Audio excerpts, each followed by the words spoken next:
के मंसूबे बनाए।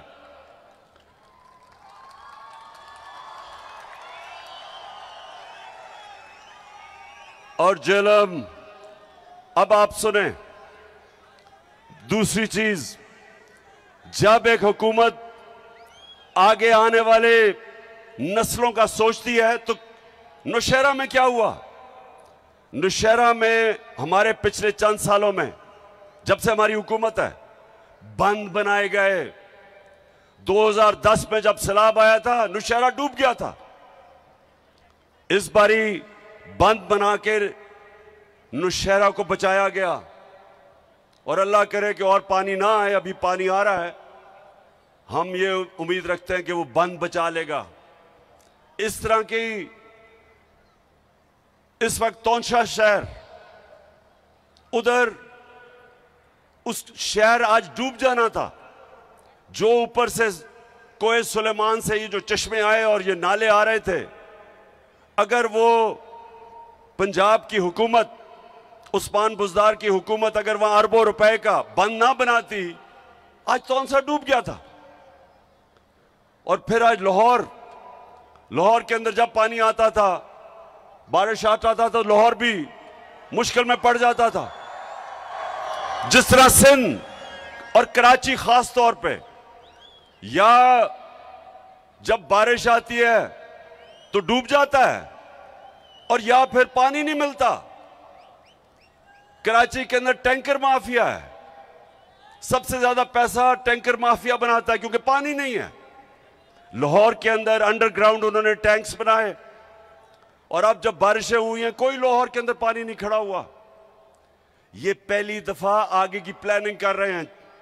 30 साल इन दोनों हुकूमतों ने पावर में बैठे रहे, कितनी इन्होंने प्लानिंग की। अब डीजी खान एक बड़ा, ये पहाड़ से जो पानी, उसको रोकने के लिए एक सुरूर डैम बन रही है, जिसकी फीजिबिलिटी वो ये सारे नालों का पानी रोक लेगी। और वहां वैसे खुशहाली होती है, तो वो पानी नेमत भी बन जाएगा और बचा लेगा जो जिस तरह की तबाही आज मची है। पख्तूनख्वा के अंदर फीजिबिलिटी बन गई है टांग जाम डैम की, अगर वो बनी हुई होती तो वो इंशाल्लाह आगे रोक लेती जो तबाही मची है इस वक्त डीआई खान में, अगर वो डैम बनी होती। तो कहने का मकसद ये है कि इसका अभी से हम आगे के प्लानिंग कर रहे हैं कि इस पानी को एक नेमत बनाए, बजाय ये तबाही बने। तीसरी चीज, जेलम, एक बड़ी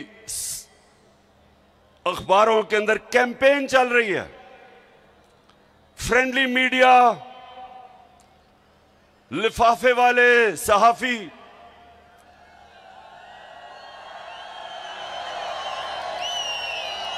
आप जानते हैं ना लिफाफा वाला सहाफी कौन होते हैं। और एक मीडिया हाउस जो हमेशा चोरों की हिफाजत करता है पैसे लेके, आप जानते हैं वो कौन है। तो ये कैंपेन क्या कर रहे हैं? ये कह रहे हैं जी इस वक्त सियासत नहीं करनी चाहिए, जलसे नहीं करने चाहिए। कान खोल के सुन लो लिफाफो, जमीर फरोश सहाफियों, सुन लो, मैं सियासत नहीं कर रहा, मैं हकीकी आजादी की जंग लड़ रहा हूं। मैं इन चोरों जिन्होंने 30 साल से इस मुल्क को लूटा है, मैं इनके खिलाफ हकीकी आजादी की जंग लड़ रहा हूं। मैं इस मुल्क में कानून की बालादस्ती की जंग लड़ रहा हूं। मैं इस मुल्क को, वो मुल्क जिसका नजरिया इस्लामी फलाई रियासत, हमारे जो फाउंडिंग फादर्स थे उन्होंने फैसला किया था कि पाकिस्तान वो बनना है जो कि इस्लाम का जो सबसे पहले रियासत बनी थी, मदीना की रियासत के उसूलों पे खड़ा होगा। और वो रियासत ने इंसानों को आजाद किया था, इंसानों को हकीकी तौर पे आजाद किया था। इंसाफ देके, कानून की बालादस्ती कायम करके, कानून की हुक्मरानी कायम करके, ताकत की हुक्मरानी खत्म करके उन्होंने माशरे में इंसाफ पैदा करके लोगों को आजाद किया था। ये वो जदोजहद है मेरे पाकिस्तानियों, ये वो जदोजहद है। ये सैलाब के अंदर भी ये जदोजहद चली रहेगी, ये जंगों के अंदर भी जदोजहद रहेगी, ये कभी नहीं रुकने लगी जब तक हमें हकीकी तौर पे आजादी नहीं मिलेगी। और ये जो बल्कि ये पीडीएम, ये चोरों का जो ये टोला मुल्क पे मुसल्लत हुआ है, आप भी कान खोल के सुन लो। ये आपका प्रोपेगेंडा के जी जलसे कर रहा है, पॉलिटिक्स कर रहा है।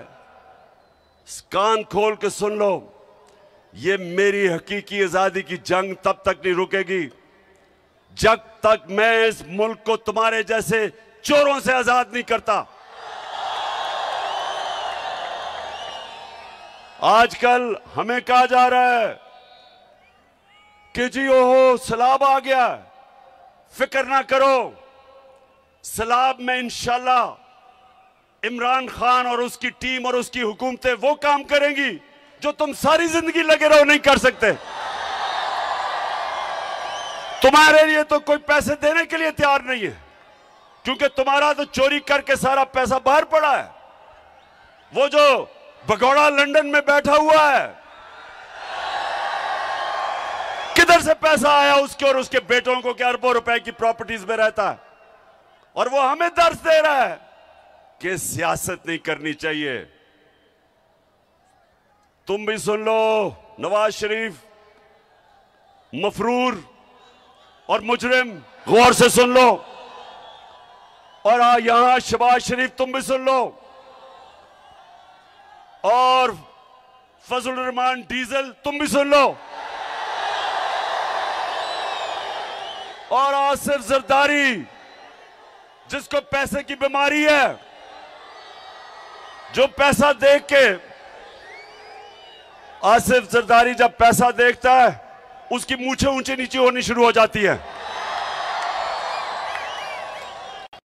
सब सुन लो, ये हमारी तुम्हारे खिलाफ जद्दोजहद हर मौसम में चलेगी। गर्म तरीन जब पाकिस्तान, याद रखें अप्रैल के महीने में एक ऐसा हफ्ता था कि दुनिया में सबसे गर्म मुल्क पाकिस्तान था, सबसे ज्यादा गर्मी पाकिस्तान में थी। तब भी मैं सड़कों पे था, तब भी मैं तुम्हारे खिलाफ जुलूस जलसे कर रहा था। गर्मी हो या बारिश हो, पिछले दिन बारिश हो रही थी तब भी जलसे कर रहा था। और जब तक मैं इंशाअल्लाह अपने मुल्क को आजाद नहीं करूंगा, मैं सड़कों पे होऊंगा, मैं अपने लोगों को भी बचाऊंगा, जदोजहद करूंगा, सैलाब में जो मुतासरीन है उनके लिए भी करूंगा। और इंशाअल्लाह परसों मैं आपको अपने पाकिस्तानियों से पैसा इकट्ठा करके दिखाऊंगा, इकट्ठा करता रहूंगा, मदद करूंगा अपने लोगों की, लेकिन तुम्हें नहीं छोड़ना, क्योंकि हमारा मुल्क, जब से ये दो खानदान आए हैं डाकुओं के, आपको पता होना चाहिए कि इनके आने से पहले सारे बर्रे सगीर में पाकिस्तान सबसे आगे था। हमारे इकोनॉमिक इंडिकेटर्स सारे बर्रे सगीर से सबसे आगे थे। सारे बर्रे सगीर में हम सबसे आगे थे।